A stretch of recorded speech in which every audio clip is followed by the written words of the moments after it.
All right, welcome to Halitics. So glad to be talking today. It is a Monday, the 29th day of July.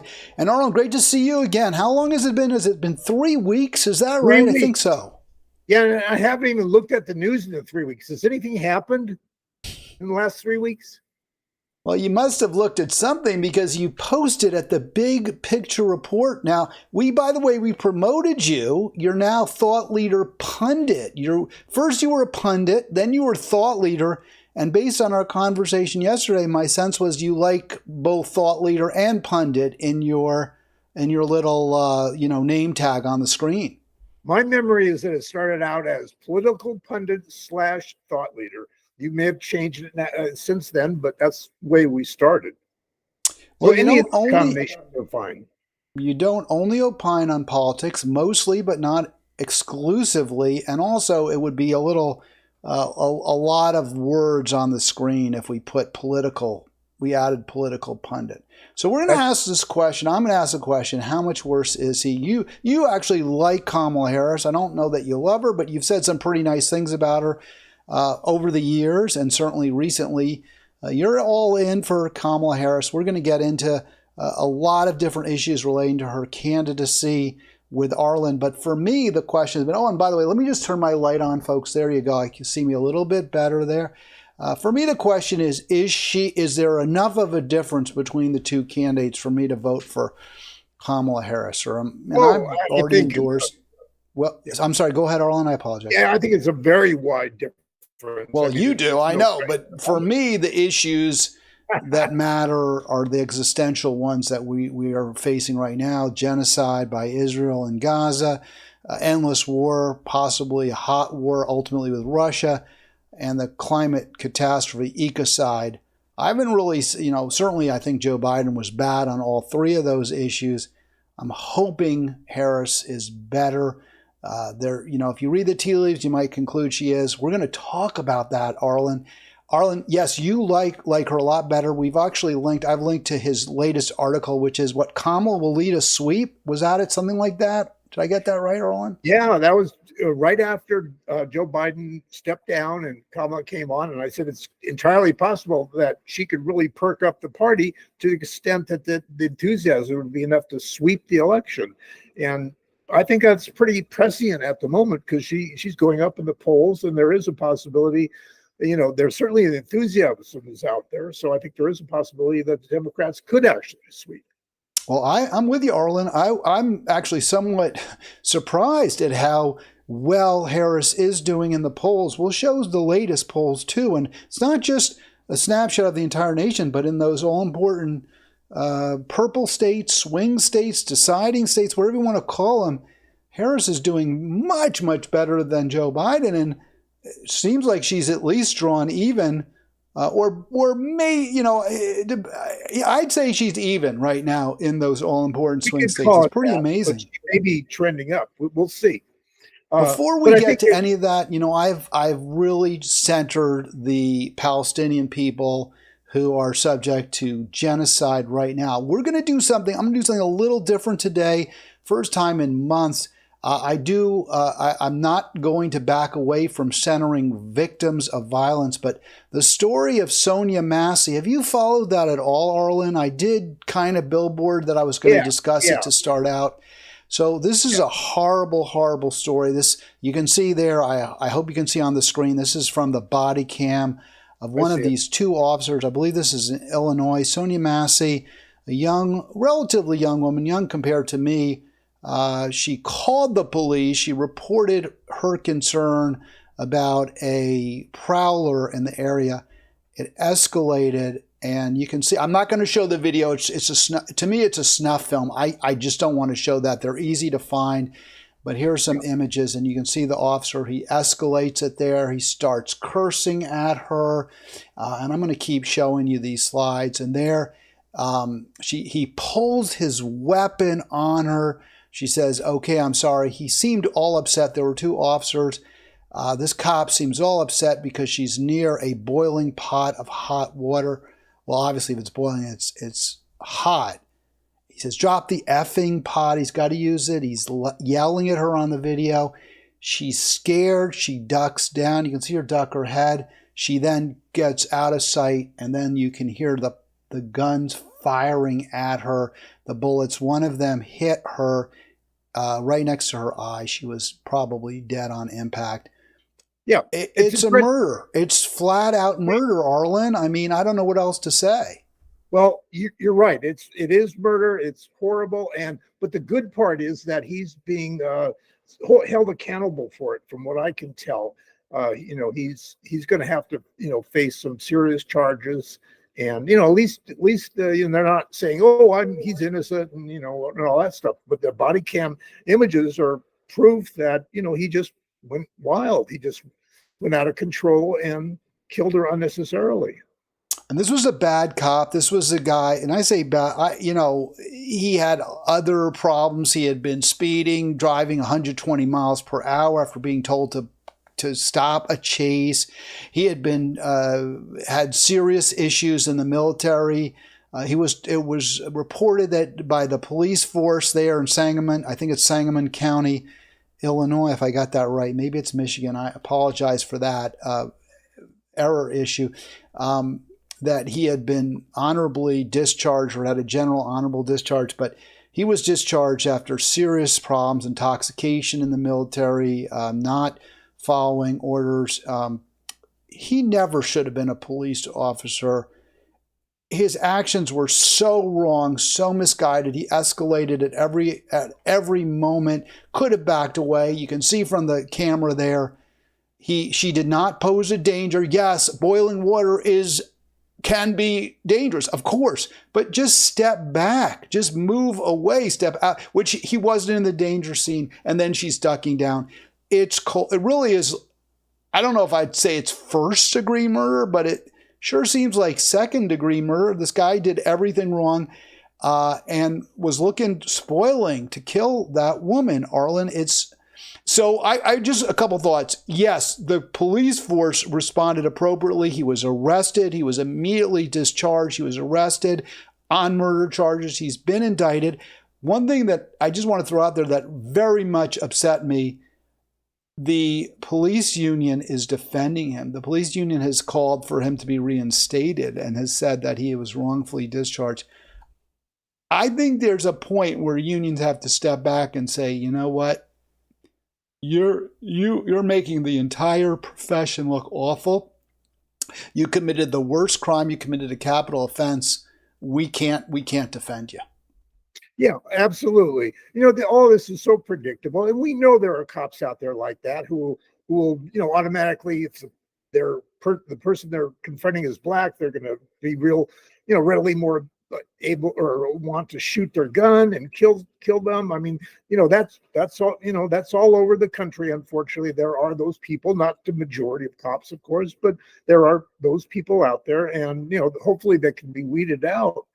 And of course, the police union, that's what they predictable. They always defend their members, but yeah, they're in an awful position if they think they could make some excuse for what he did. So you bring up the race issue. Yes, the victim was an African-American lady, the shooter, a white cop. It seems like our first reaction is going to be there was a race component to it. I would not doubt that, but we don't know that. I think we have to be careful, and it doesn't reduce. Yes, it makes it even more horrific. Yes, I understand African-Americans are more likely to be targeted by police, more likely to be victims, but whites are too. Let me ask you this. Do we need to inject the race component? Do you have reason to believe beyond simply the dynamics, Arlen, that race, because it may be he had posted racist remarks on social media? I don't know. I just don't know. Yeah, I don't know for sure either, but it's a common theme in a lot of these shootings, and so there's a probably a decent chance that he made his move because of her race, but we don't know for sure. Les certainly viewed her. There's certainly a reason to wonder: was he more quick to pull his weapon? Was he more quick to view her as somebody to kill? And his remarks after the fact, that was a kill shot or something, like he showed zero empathy, remorse, nothing. So yeah, you do wonder, certainly that's in my mind, either way, regardless of his motivation, it was a murder. It was a cold-blooded killing by that And cop. these things go on, but the really good thing about it is that he is held accountable. He's not, they didn't just say, oh, he's just doing his job. You know, they like you say, they indicted him. He's in big trouble. He's going to go on trial. And, you know, that's what we want. And that's what we got. All right. So I do want to, you know, this program is a lot about the presidential race.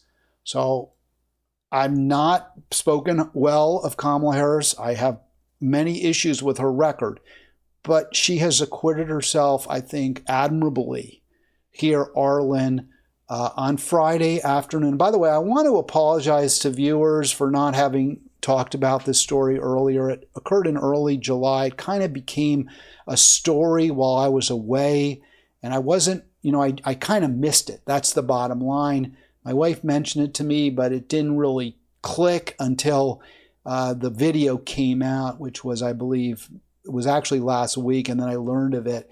Kamala Harris calling the family, Arlen, and, you know, you could say it's a political move, what have you. It was the right thing to do. She did the right thing there. And just one more point on this. It made a difference. Sonya Massey says the call moved her deeply. It broke every last one of us, her family members, down.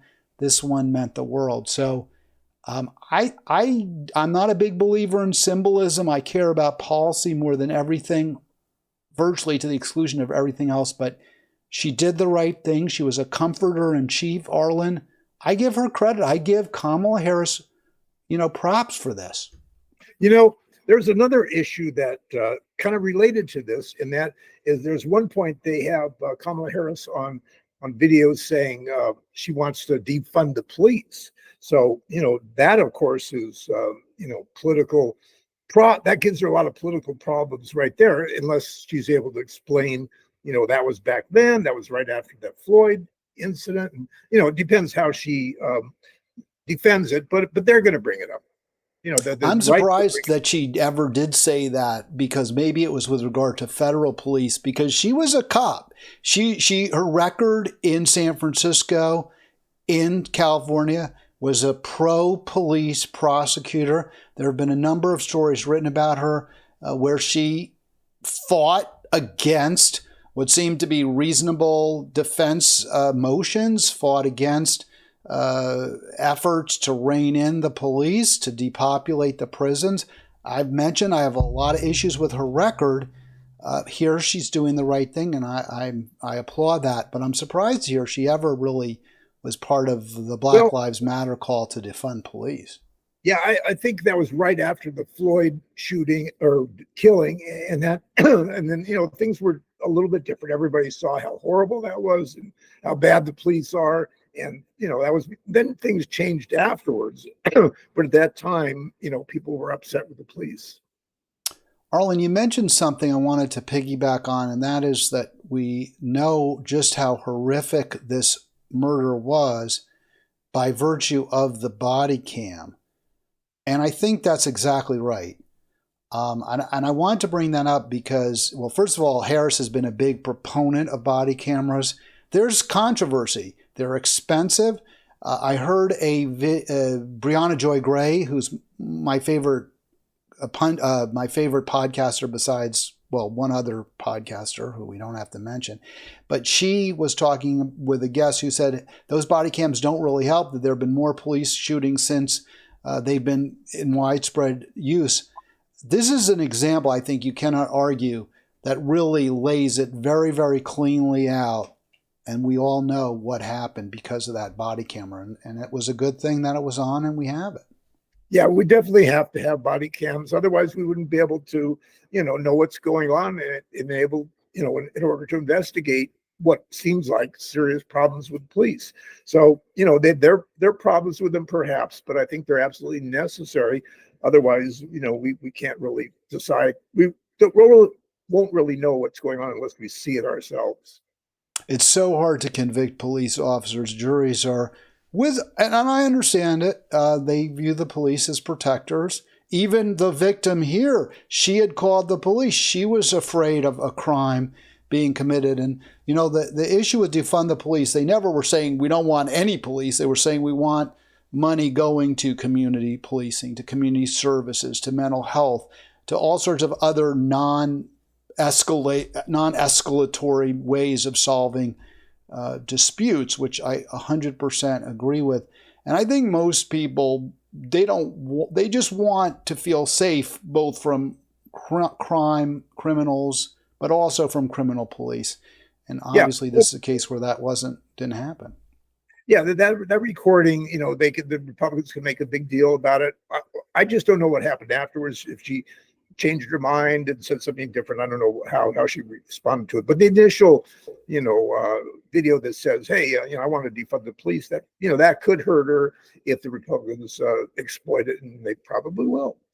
I have a question for you, Arlen. Are you, like me, are you impressed with the way Harris, you know, apparently was able to comfort the victim here?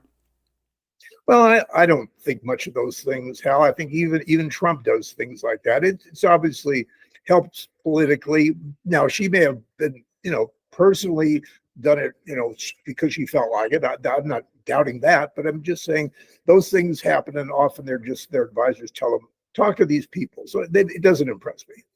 Well, I want to, you know, I have said, and I guess this is kind of interesting because almost invariably you're more pro-Democrat than I am. I'm the one who's always looking, you know, the gift, you know, I don't want to say gift horse to the mouth, but always looking to see whether there's some, you know, hidden motive. But in this case, no, I feel like she did the right thing and she was a comforter.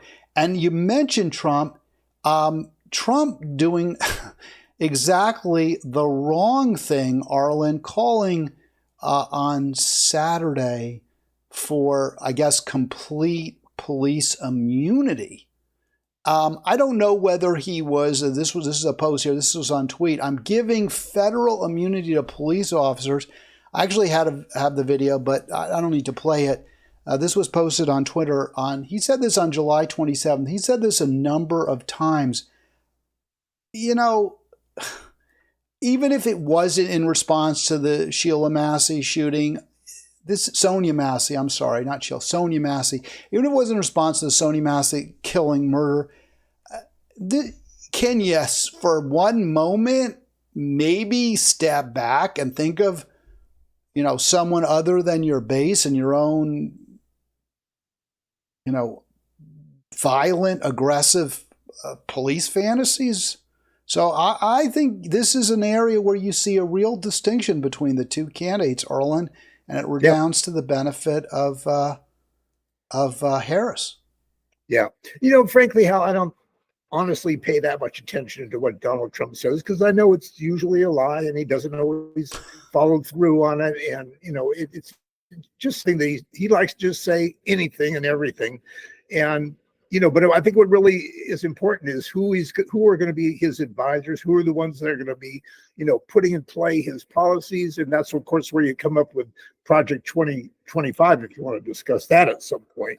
But, you know, we did discuss this on Thursday with a guest who was talking about the differences between the way Harris or the Democratic, whoever Democrat is, if they win, versus a Republican would treat veterans. And this was a guy who's a veterans activist.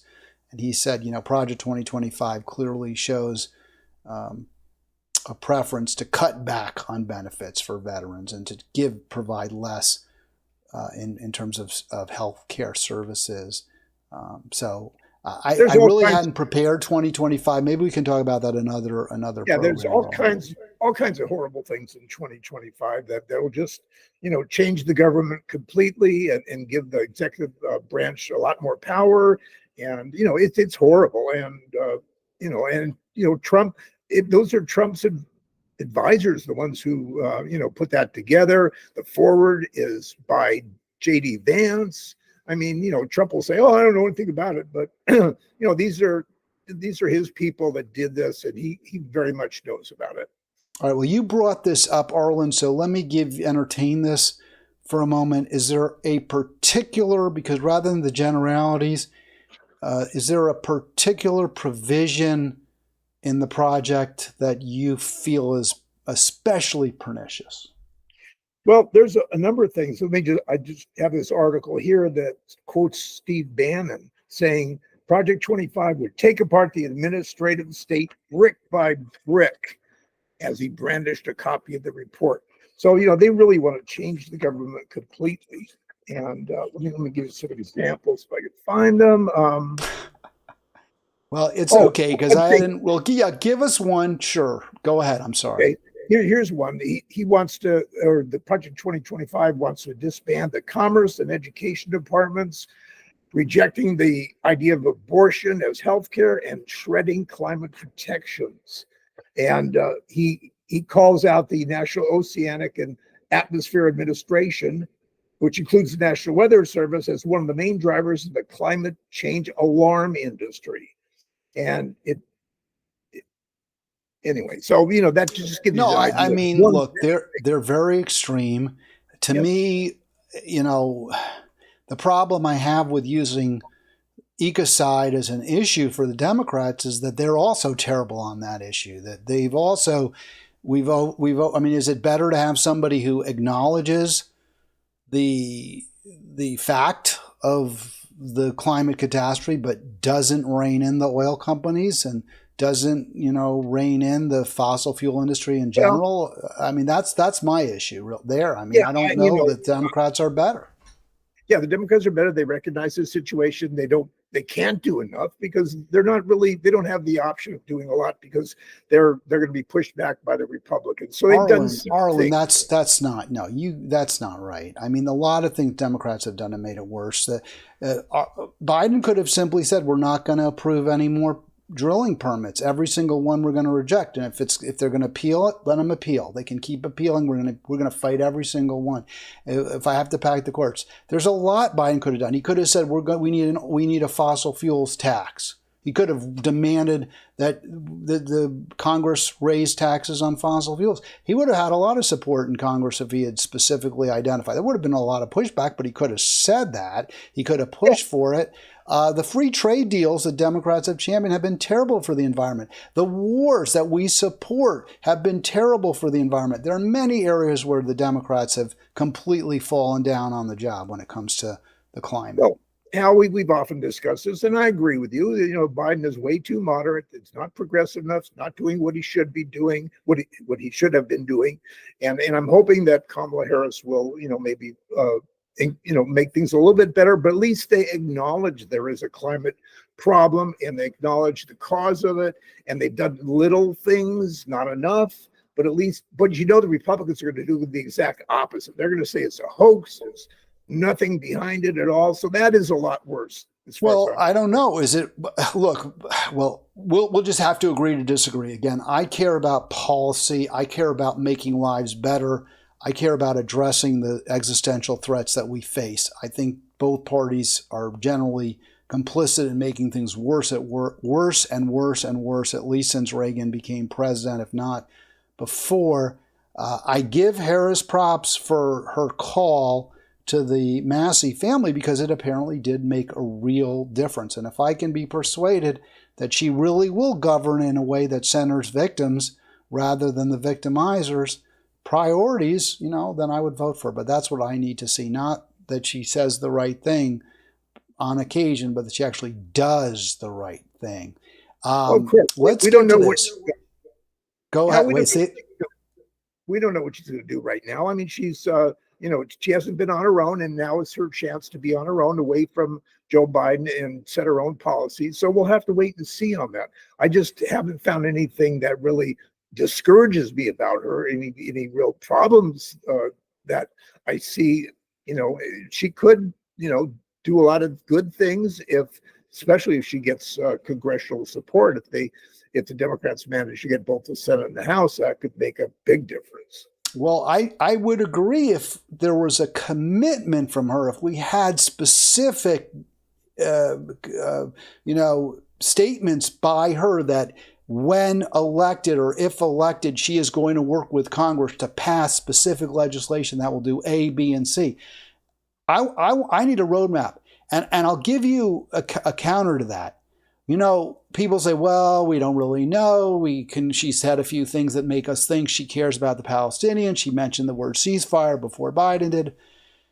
If you're a corporate behemoth, if you're a CEO, you don't worry about tea leaves. You get ironclad commitments from candidates that they're going to do what you want them to do. So Hillary Clinton went to Disney and said, yeah, I'm going to get you more H-1 visas so you can bring in Sri Lankans who speak English and they don't ever become citizens, and you can use them to ratchet down the wages that you pay American workers. That's something that Hillary Clinton committed to do. That's something that Donald Trump has also committed to Silicon Valley that he will do. Because he went to Silicon Valley and he said, hey, I really want you guys votes. I know a lot of you are Democrats, but I'll be better than Democrats. And the CEO said to him, the venture capitalist said, okay, fine, make sure we get lots of visas so we can import workers and we can use them to leverage down the wages we pay Americans. That's something we really, really want. And he said, okay. Right,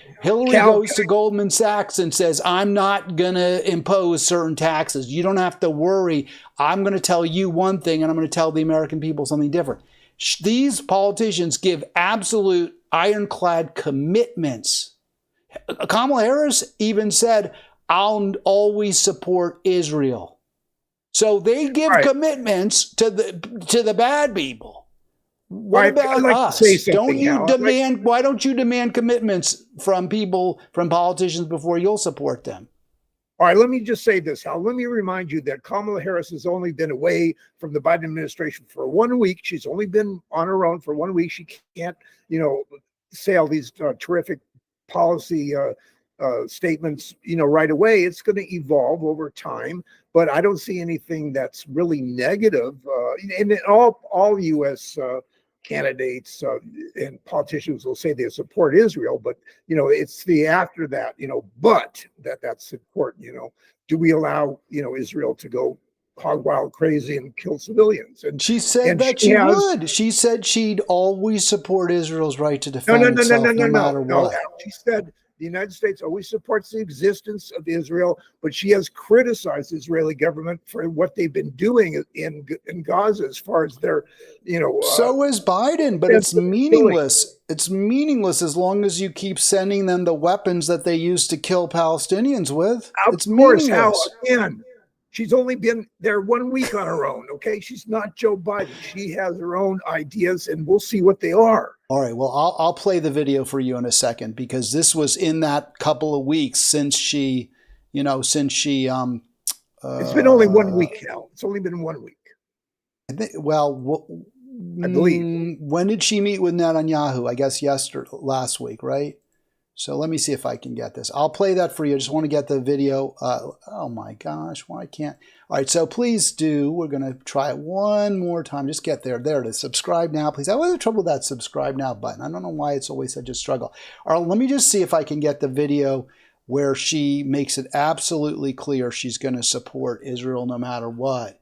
I may not have it. I played it last week, so it may not be here, but we'll see. We'll see. All right, and I'll work on that. Now, you must be pleased, though, and I'm not saying I'm unhappy, that she seems to be doing, let me ask you, before we go to the polls, which I do want to focus on, Arlen, what about this question? Do you think Kamala Harris is hamstrung by the fact that she's just getting into the campaign mode with just 3 months, 3 months to go, a little over 3 months to go before the election? Is that a problem for her? Well, of course it is, but there's nothing she could do about it. But at least she has time to, she could use that time to give policy statements and tell what she plans to do and all that kind of thing. I mean, she just has to work with what she has. If she's only got 100 days, then she'll have to do the best she can in 100 days. Arlen, what about the argument, and I think that the polls would bear this out, at least as far as I'm concerned, that she's maybe benefiting from having not a lot of time. Trump is and I think what we're really seeing here is people don't like Trump. People don't want Trump. People didn't want Biden. People don't want Trump. They're looking for any alternative. As long as people don't really know who Kamala Harris is, what she stands for, she's kind of a blank slate, sort of like Obama was to a degree. They'll assume she'll have policies that are similar to what they want. And it's remarkable if you look at these polls here. Look, this is Saturday. Wisconsin, 1+1 Trump. Michigan and Pennsylvania are tied. These are states where Biden was down 3, 4, 6 points. This is amazing. Big lead in Minnesota. This is all Fox News. So, one poll you say, well, one poll we can't necessarily rely on. But then let's look at the, there's others. There's others. So here, this is from KSTP. This is a Minnesota-based poll on Saturday with Survey USA together. Harris has a 10-point lead in Minnesota. I had a friend of mine saying that Trump was going to win Minnesota. Michigan, Harris with a 1+1 lead. This is a local poll, Detroit News. New Hampshire, Harris with a 6-point lead. This is on Friday.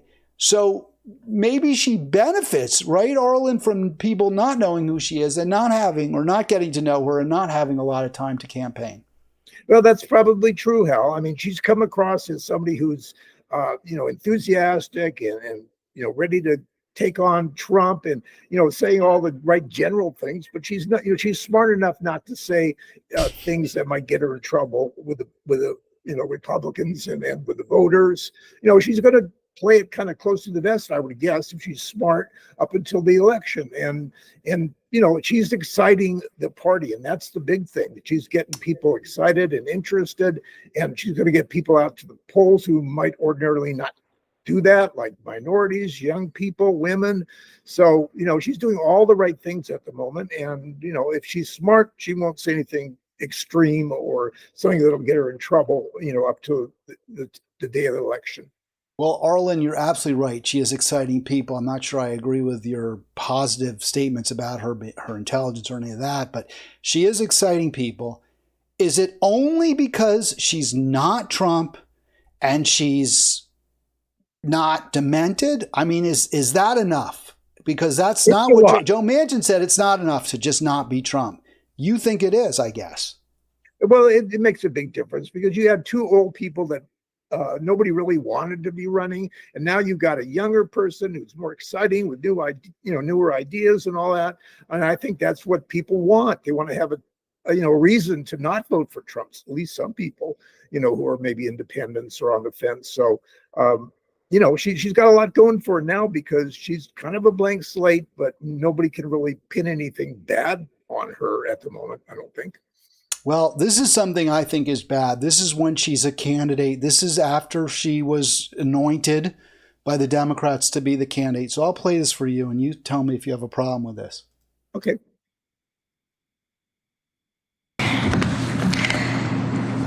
So I just had a frank and constructive meeting with Prime Minister Netanyahu. I told him that I will always ensure that Israel is able to defend itself, including from Iran and Iran-backed militias such as Hamas and Hezbollah. All right, so I'm going to stop it right there.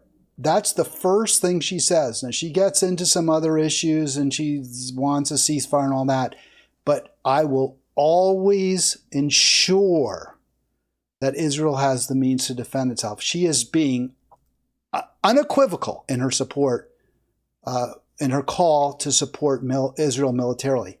That's a promise. I want a promise that she's going to say, I have spoken to Netanyahu and I told him we're not going to give him any more support because he's because he's committing genocide. I don't know what she said to Netanyahu, but she's saying what every She just said what she said. She said, I told him that I will always support Israel's right to defend itself. Of course, all politicians say that. There's nobody that doesn't say that.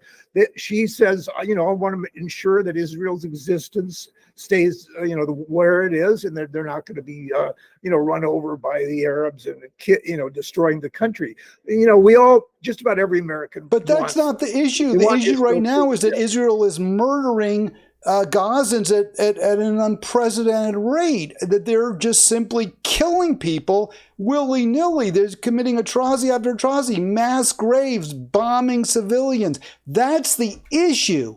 So why?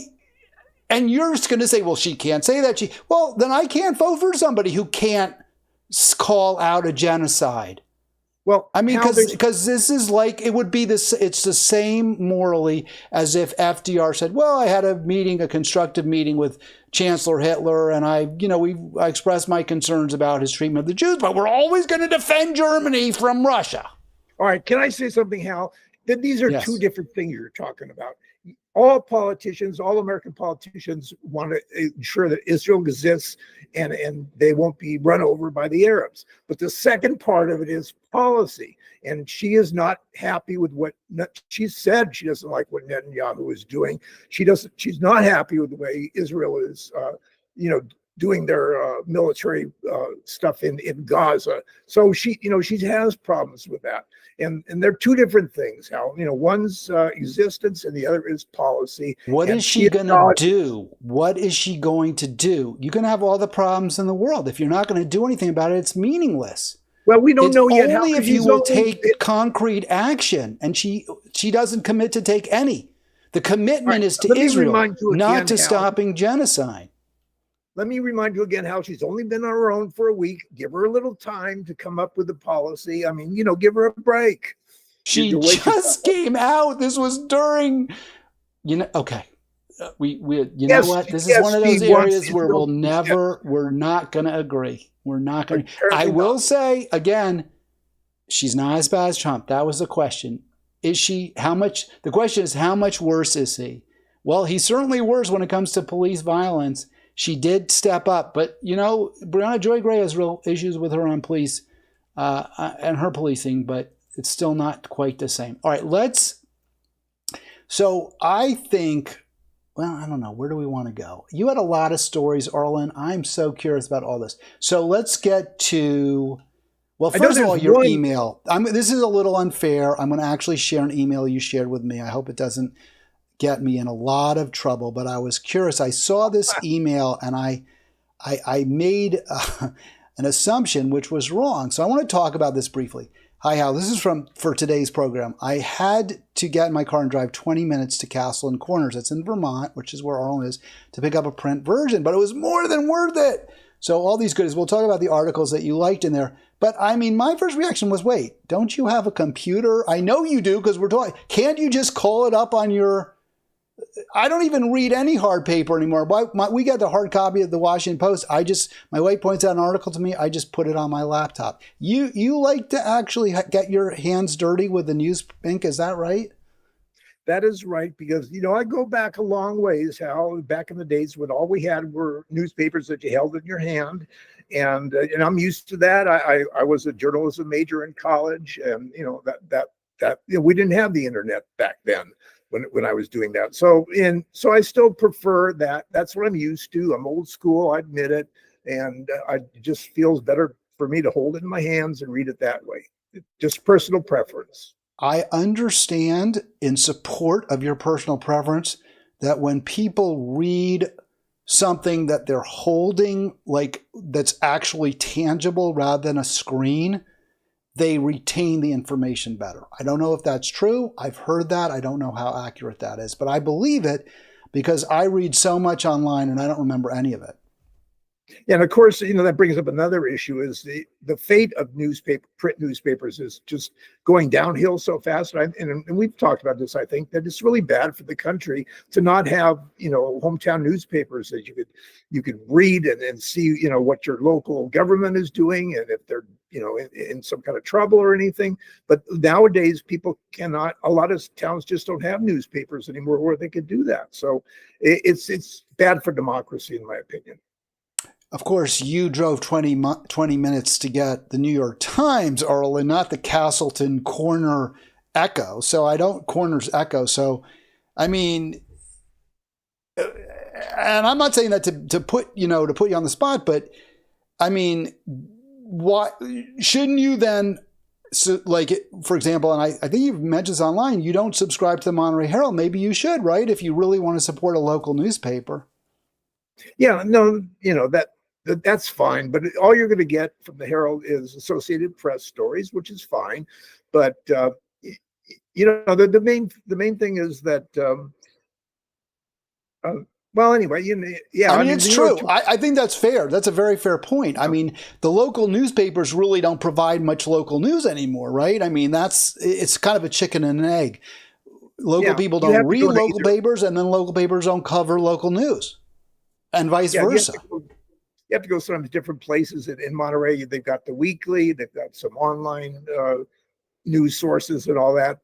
But yeah, I think it's real important. Well, I mean, the New York Times is one of the few newspapers left in this country that's really complete, that has all the, lots of information that you could read, just like the Washington Post is another one. The Wall Street Journal is another one, although on the conservative side. It's pretty slim, though. To comment on the Journal, just briefly, there's not a lot to the Journal. You're right. Politically, it's to the right for sure. But there's not a lot of news. There's business news. They have some good stories. I wouldn't call it a full service paper the way the LA Times certainly used to be, the way the New York Times is now. And yes, the Washington Post as well. Yeah, I'll accept that about Wall Street Journal. I really don't read it. It just looks like they have a lot, but you're probably right, they don't. I mean, it's not a bad paper for what it is. I'm not really putting it down. I'm just saying it's kind of thin. It really is. Well, we know who it's for. It's for people who have a lot of money and a lot of investments and all that kind of thing. It's a business. It's business news, and they do some good reporting, but it's pretty thin. This was a story. This is actually not one of your stories, but I do want to talk about it since we're talking about Harris so much. I saw this meme. There's Kamala, Dream Team. And do you agree with this call for Buttigieg, who's, by the way, as I understand it, he's certainly not on her short list. He wasn't even on her expanded list of options, as I understand it. Yeah, well, as I mentioned to you, Hal, it's kind of it could be dangerous because, Kamala is so different than any other candidate. And somebody like Buttigieg is not going to be your average normal white person because he's gay, and that makes him different. So I'm not sure. People may accept that. I think the Democrats do a lot of, polling and all that and focus groups. We may find that out. But definitely he would be a great person to be a vice president. He's so articulate and so smart. And he's great, other than the fact that he's gay, which may bother some people. I'm not sure. See, this is where you and I just totally don't see things the same way. And I mentioned, I think Americans would vote for a gay candidate if they believed he or she or they were on the side of the American worker. But Buttigieg, he went to Harvard. He goes and works for a consulting company, McKinsey, that is well known for recommending to firms that hire it that they lay off half their staff, that they fire people, that they offshore, that they outsource. So McKinsey is very, very closely associated with reduced employment in this country, and rightfully so. He was the mayor of a small city, South Bend. I think it's under 100,000 people. That was the highest position he ever attained as an elected. And he did a lot of gentrification. He moved people out of their homes, lower income housing he reduced. He was not a champion of working people whatsoever. He's kind of an identity politics guy. So to me, I mean, I don't see the appeal. I totally don't see it. You've explained it, but I don't. You can't persuade me on this one. I don't see it. Well, what you have to see is what I saw yesterday. He went on Fox News and he just totally eviscerated the host there, because he comes back with such strong points. Now, I don't know, like you do, all his policies, and he may be more conservative than I would like, but just defending Kamala, just defending the Democrats, he's really good at that. I mean, he's got all the facts, all the information, and he does a good job of presenting it. He was AWOL, got a lot of criticism, Secretary of Transportation, when there were all the issues with the supply chain. He was, staying home with Chase, or is that his husband, I guess, Chase, I think, and their new baby. And people were like, oh, he's entitled to vacation. You're the Secretary of Transportation. There's a terrible problem getting goods to market from all over the world. You got to deal with that.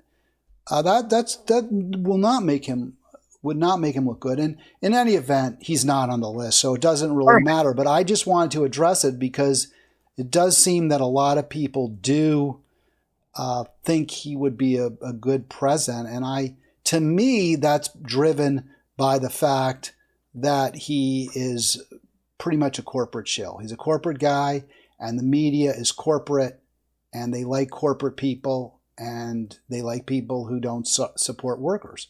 So I think the fact that he's being pushed is a good argument to not support him if his record weren't already there. Okay, well, we certainly don't need him, Hal, but Kamala has some good people to choose from, and I'd like to read you something that you might find interesting from one of these governors. Which one is? Governor Tim Walz of Minnesota has some wonderful things to say. If you have a second, I'll quote some. Please. Well, his face is right there on this. I don't know if you can see it, but bottom right on your screen, there's Tim Walz. But he's saying, he's criticizing, Vance and everything. He says the golden rule that makes small towns work, so we're not at each other's throats all the time, he explained, is mind your own damn business. I don't need Vance to tell me about my family, referring to Vance in his extreme anti-abortion positions. I don't need him telling me about my wife's health care and her reproductive rights. I don't need him telling my children what books they can read. And then he says, I think rural America they're angry. They were gutted, but Joe Biden's policy and President Harris's will bring back manufacturing jobs, bring back dignity, investing in infrastructure, and so on and so forth. So he goes on, but it's interesting. He's got a very strong. I'm glad he talked about jobs. I don't agree completely. I mean, I think infrastructure spending is important, but we absolutely need to reduce wealth and income inequality, which Democrats aren't, as far as I can tell, committed to. But yeah, I mean, good. At least you're talking about jobs. That's what the candidates should be talking about, is how they're going to create jobs. I don't know how well things are going in Minnesota. I assume pretty well, since the polls show Harris with a pretty sizable lead now, having expanded what was maybe a thin margin at best for Biden. So yeah, maybe things are going pretty well in Minnesota. I don't think Walz would be a bad choice. As I understand it, you look at that screen there, the top three on the right are the three that are being considered: Shapiro, Kelly, and Walz. Cooper and Whitmer are not on the super short list. And I think that makes sense. She's not going to win North Carolina anyway. There's already one woman on the one woman, so I wouldn't have picked Whitmer necessarily. And I agree. From a pure horse race perspective, which I never like to look at, I think those are the three best choices. Arlen, do you have one favorite among those three, or are they not your three favorites? I think they're all good. And, she needs, a white male just to balance things out, so people aren't too uncomfortable with the fact that she has so many, differences than they're used to. So any one of those guys would be fine. I think, Mark Kelly, I think, would be great. I'm not sure what it would happen with this Senate seat. I'm not quite sure what would happen there. We don't want to lose that Senate seat because, the narrowness of the Democrats' majority in the Senate is too close. Now, Shapiro is good. He's Jewish, but I don't think that would. And of course, Kamala's husband is Jewish, but I don't know if that's going to make any difference. I think that's okay. And Tim Walz, I don't know much about, but I like what I just read, so I think he would be good too. Sounds like we're on the same page here. Again, I'm going to focus more on horse racing than anything else. I think Kelly's your best choice, and I think it may well be Kelly. I would note that my understanding, because in response to your concern, which I think is a valid one, what happens to a Senate seat, Katie Hobbs, the governor of Arizona, is a Democrat. Oh, good. I believe under Arizona state law, she would choose who would serve the remainder of the term. Well, I'm glad you told me that. That makes it all the more easier for me to like Mark Kelly. So that is a relevant factor. I agree with you. He is an astronaut. He was he's a veteran. The fact that he is married to Gabby Giffords, who was a victim of terrible gun violence, I hate to say it, but it probably provides a little bit of a human interest counter to Trump having been shot, right? To the extent that people think, oh, Trump is some kind of a hero because he got shot. Well, Kelly's wife was shot, and she suffered permanent serious injury as a result. Yeah. So I think he would be a good choice. Now, he's very much of a centrist, but all those candidates are. Shapiro is very closely associated with Israel. He's a pretty ardent Zionist. I think Kelly is to a degree also. But the fact that Shapiro's Jewish isn't, to me, a big issue. But the fact that he's very pro-Israel and Jewish is. So I think for all those reasons, I would go with Kelly. Walz, Minnesota, yeah. I don't think he doesn't really have a national reputation. It's a big issue. So I think you're spot on with your Kelly choice there, Arlen. I'm not worried because I know that Kamala's got good advisors, smart people. She's smart too, and they'll come up with somebody that's not going to hurt their ticket, but might actually help it. And so they'll come up with somebody good, I'm sure. I'm not worried. Yeah, I'm not sold on her being intelligent, but again, I'd have to see the evidence for that. I haven't seen it, so it just seems like it reminds me, and I've made this point before, when Robert Reich, who I used to really, really respect, went on Tom Hartman's program and said Hillary will be a great president. And I was like, you have zero evidence for that. There's no facts you cite. You just claim it because you're a loyal Dem. And I think you believe she's intelligent, but what have you seen? What has she done? What has she said that makes you think she's this intelligent person, Arlen?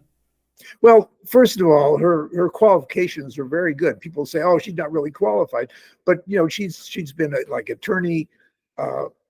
She's been a district. She was started out as DA, San Francisco District Attorney, or states, whatever they call it. Yeah, she was Attorney General of California. She was U.S. Senator from California. She's been 4 years as Vice President, which she had learned a lot. So, and I see no reason to think that she's not intelligent. I mean, she sounds good to me. There's lots of politicians who aren't intelligent. I mean, we're always mocking them.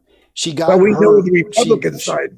We know that. Do you think Joe Biden's so bright? I don't think there's any reason to believe that. Well, we need more than just bright, of course. If you're just super intellectual, that's not going to be great either. So, you have to be somebody that. Agreed. Policy is what matters. But if we're going to promote, look, Barack Obama is a very intelligent man.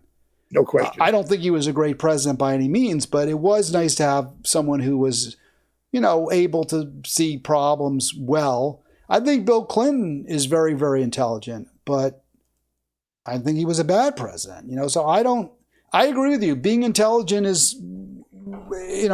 being smart is as smart does. What are you doing with your brains? And maybe you're not the sharpest blade in the drawer, but you're compassionate, you have good advisors, you have good instincts, so that makes up for it. I agree with all that, but you're touting her as intelligent, so I'm just wondering what you're thinking of. I'm just saying I see no reason to think that she is not intelligent. I mean, she's gone pretty far in her life. She's done very well. She couldn't have gone this far if she wasn't too bright. So, I'm going to give her, a chance to show what she could do. But I see no reason to think that she is not intelligent. Yeah, lots of people fall up, not because, she had the backing of powerful people from the very beginning. She was pushed forward. She was viewed as a good, safe bet for the Democratic Party in California by the party there. She had the support again of Mayor Brown, who is a very intelligent person, but he, he's got this sexy girlfriend who's 30 years his junior. And he wants, he's like, hey, I'll make you can become guess what? You can become San Francisco district attorney. And, she just kept falling up. I just am not seeing the evidence there, that she didn't go to a great law school. She didn't. Hastings is a pretty mediocre law school. It's nothing special. And all due apologies to people who went to Hastings. I always thought Hastings was this really good school, but really it's kind of middle of the road. It's not a great law school. That's where she went. If she's so smart, I don't think she had a distinguished record there. I don't think grades are the most important thing. But compare that to Harvard Law Review Barack Obama. Compare that to Rhodes Scholar Bill Clinton. Well, or compare it to Harvard-educated J.D. Vance. I mean, Cruz went to Harvard also, I think, or Yale. I mean, right. It's not proof of anything. George W. Bush, right, not an intelligent person whatsoever, went to Yale. I think we all know he got to go to Yale because of his father. But it has some meaning, right? I mean, I think on average, we're going to say you go to a better school, there's probably some intelligence there. I mean, I agree. It's not the only factor. It's not the only yardstick, but it's relevant. Well, I'll tell you one thing, Hal. We know that Donald Trump is not intelligent. He went to school, I guess, but I don't think he did any work. Well, he went to Fordham, which is okay, but for someone of his background, and then I guess his father bought him a spot at the University of Pennsylvania. So I agree. Good school is not everything whatsoever, but again, if you look at some of our presidents who really, I think we would agree, yes, they were intelligent. They pretty much did go to good school. Jimmy Carter, he went to the U.S. Naval Academy. It's very, very hard to get in there, and he was top of the class. Graduated third in his class. And again, I mean, I mentioned Obama and Clinton. Those guys went to top schools and got really good grades. So yeah. I think it means something. I think Donald Trump, may have gone to some good schools, but I doubt if he did any real work. I don't think he had good grades. I'm not aware that his GPA was impressive. Well, you just listen to him speak and he's not intelligent. That's not hard to figure out. Well, I think I'm not aware of Kamala being a brilliant well, give her a chance, Hal. You don't know if she's not. Well, she's had a lot of chances. I mean, she's been in the public eye for 30 years now. So, let's move on, Arlen. We're never going to agree. It's terrible. We won't agree. This article you committed to my attention. There is an antidote to political violence from the New York Times. Why did you find this worth discussing? Arlen Grossman, political pundit and thought leader on the Hal Ginsberg show, Halitics. Yeah, I think it sounded like something that you would like, because the emphasis was on the fact that the person would like to see, evidence of, like Kamala Harris showing that she's, willing to do some policies that would help the labor movement and, go a lot farther than Biden. And I think we both agree with that. We would like to see a little bit more progressive Democratic president. And, I think, I think this is, this is one area that I think Kamala could, make a big difference and do what we would like her to do, but we don't know yet because, again, she's new and we don't know all her policies yet. Well, was this in that article, though, that you're talking about? I didn't see anything about policy in this. This is about the antidote to political violence. He talks about accountability, but I didn't see anything. Maybe I missed it. I apologize if I did. Oh, I'm sorry. I was thinking of another article, which I think be of interest to you, what the vice president's campaign needs. And I think that has a lot of good stuff. Now, as far as the violence, they're just saying, make sure that, people, the perpetrators are held accountable. And that's the main thing. And, you can't argue with that, but a lot of them are able to, get away, like, the January 6th crowd, they might get away with, all their crimes if Trump is elected and pardons them all.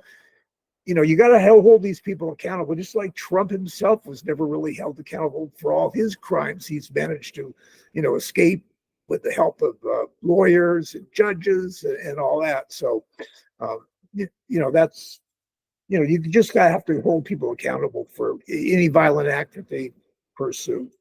Well, I agree with you that accountability is really important.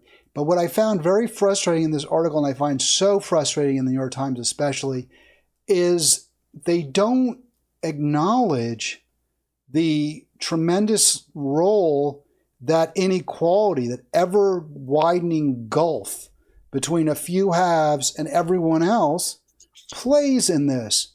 People become violent when they feel, whether accurately or not, exploited.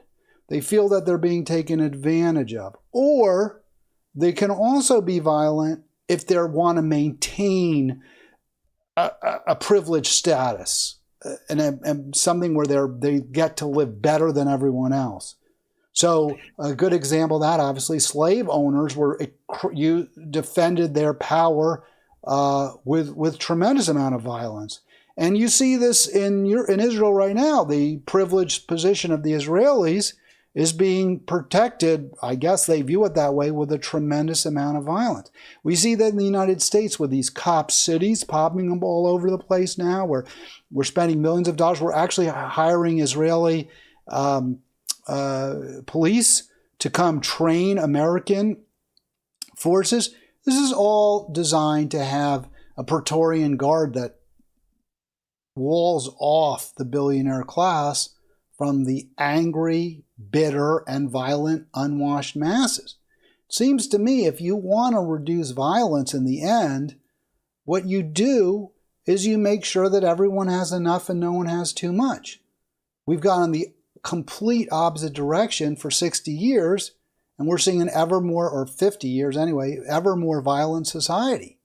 So that's what I want to see the New York Times talk about. Democratic Party is complicit in this as well.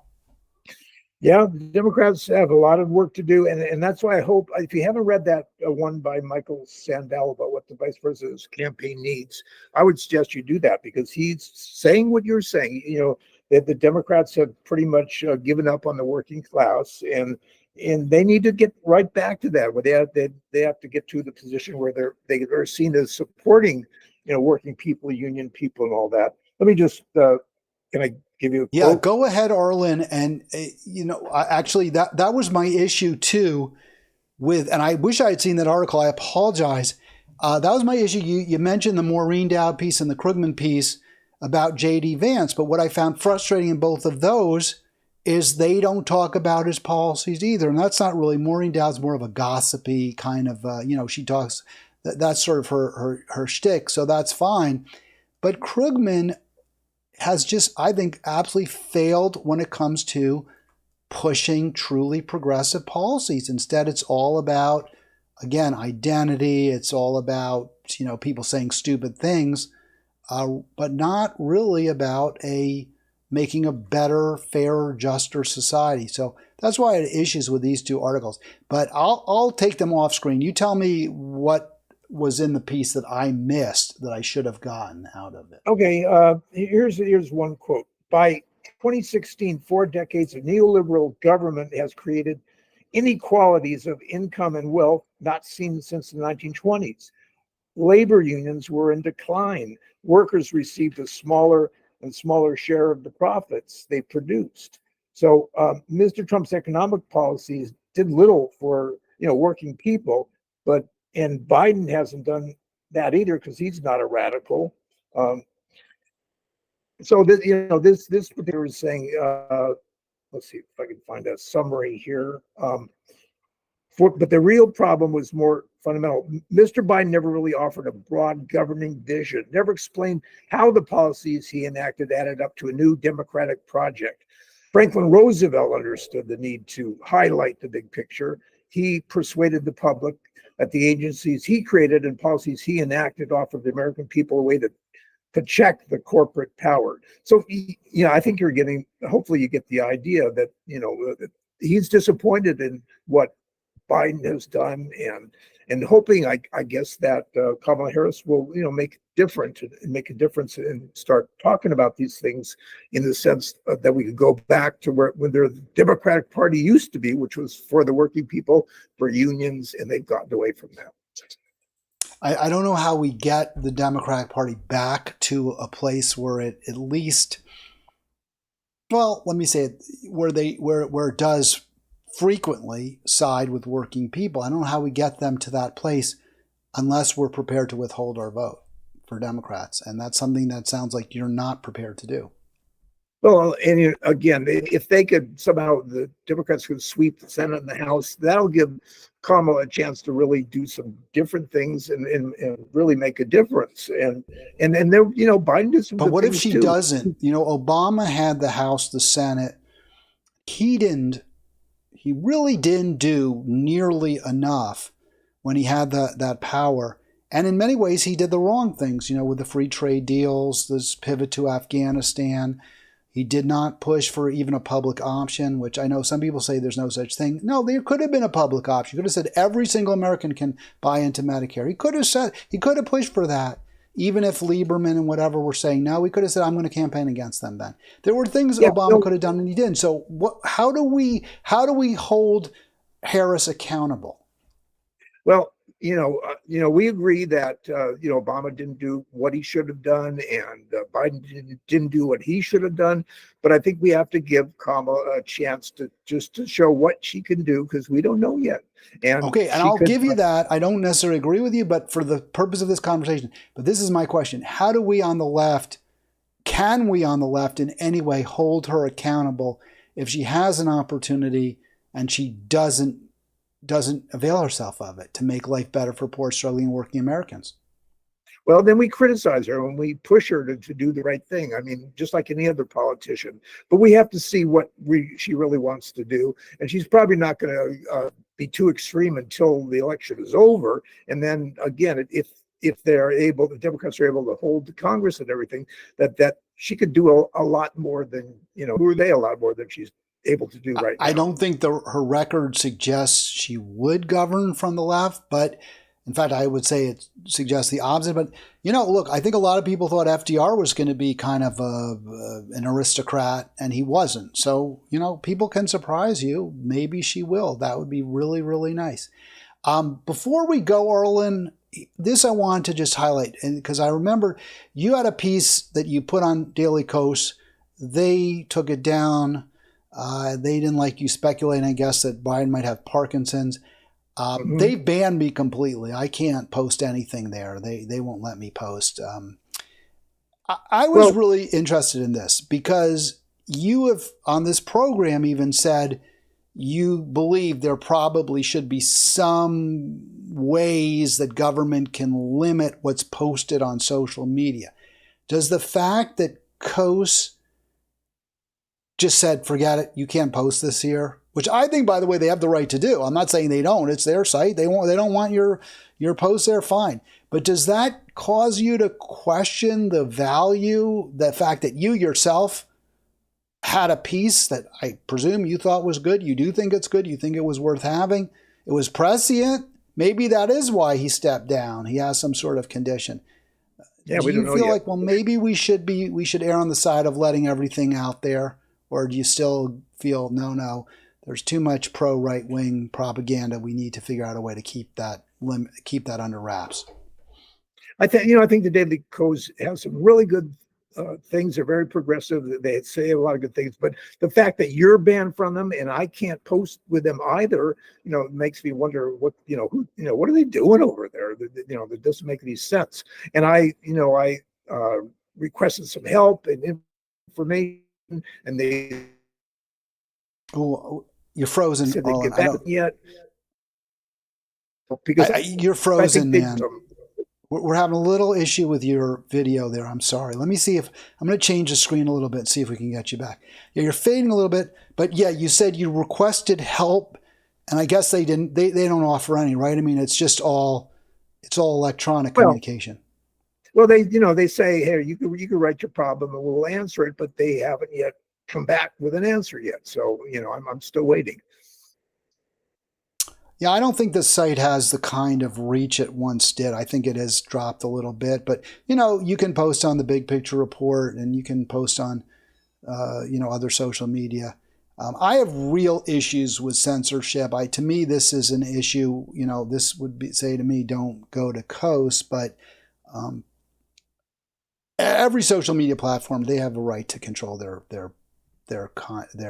product. So, and I think I'm fine, but we should really have some kind of, I believe, a town square that's actually a government site that's maybe the only thing that's restricted, or anything that promotes violence, or how to build a bomb or something like that. But otherwise, I would like to see one part of the internet that's publicly owned and public, for the public good. Yeah, I would too. And certainly the worst of all, I think right now is X, or what used to be Twitter, because you got Elon Musk, who's pretty much, putting, letting, on his social media what he wants to say, and banning people from that he doesn't like. And, he's just completely taken it over. And I hope people will certainly get away from X and Twitter. It's very popular, but, the fact that he's in charge of it, it really bothers me a lot.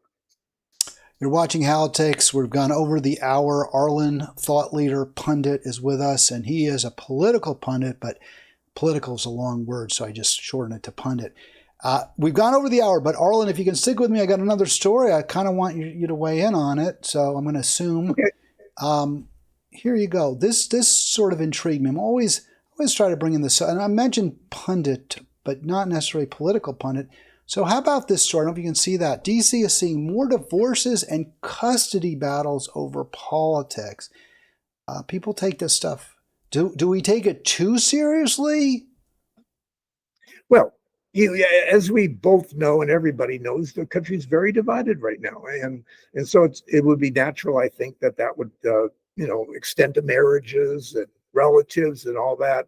It's a bad place that we're in right now, and ideally we should, try to come together and, have some common issues and so on. But right now, it's not that way, because, Donald Trump is pretty much separating, both sides as best that he can. And, he's the biggest problem, I think.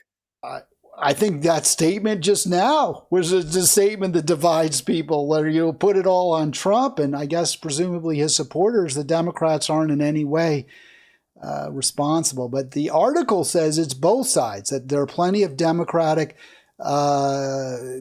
spouses who can't stomach their husband or wife's politics, and it goes both ways. The article suggests that it's not either side that's necessarily responsible for this, the breakup of marriages. But would you be able to be with somebody? I don't know what your wife's politics are, but what if she were MAGA? Would that be the end of it, Arlen, as far as you're concerned? It would be the end. I wouldn't be here with her in Vermont right now. She's over there on the couch right there, and I don't know what she would say. But it's very sad. That happened to a friend of mine. Their spouse became MAGA, and they had previously been both centrist Dems, and one became very MAGA, and that kind of ended things. And I think it's very sad. I think it's unfortunate. They were both really good people, but I understand, I would have trouble being married to someone whose views were very different from my own. But I often just don't say things because my wife's views are more probably closer to yours in some ways than to mine. I just try to keep my mouth shut to the extent I can. It sounds like Mindy is not MAGA, so I'm happy to hear that. No, she's certainly not that. No, she's not MAGA. Like I said, she's pretty much like you. She voted for Bernie, but I think I'll say it the way you would say it. She recognizes the imperative of defeating Trump, even if it means voting for centrist or corporate Dem. So I can live with that. That's what I will say. But I think it is unfortunate. And again, I think you had less of these battles when politics is less consequential. So if you have a society where pretty much everyone is doing okay, jobs are reasonably plentiful, the salaries are decent, nobody has too much. It's not like if you do something that the boss likes, you're going to make a whole lot, even if it's immoral, it's questionable, you're going to suddenly live so much better. I think that we all get along better in those worlds, and there's less violence as well. That's why I do the program. Yeah, well, obviously we need to come together more, and the extremes are just too extreme, and we need to get them back toward the center, especially in the Republican Party, I think, which is no longer a party. It's a cult. It's a personality cult. All right, Arlen, you get the last word, unless you have another last word you want to throw out there. Otherwise, I'll be back tomorrow, and I'll see you next week. No, went well. Thank you, Hal. All right, always great to talk to Arlen. I always learn a lot. We don't always agree, but Arlen even said one time, he said, that's fine. It makes for a better program. So as long as he takes it in that vein, I'm happy. Yeah. We'll be back, or I'll be back tomorrow. I'll see you next week. Okay.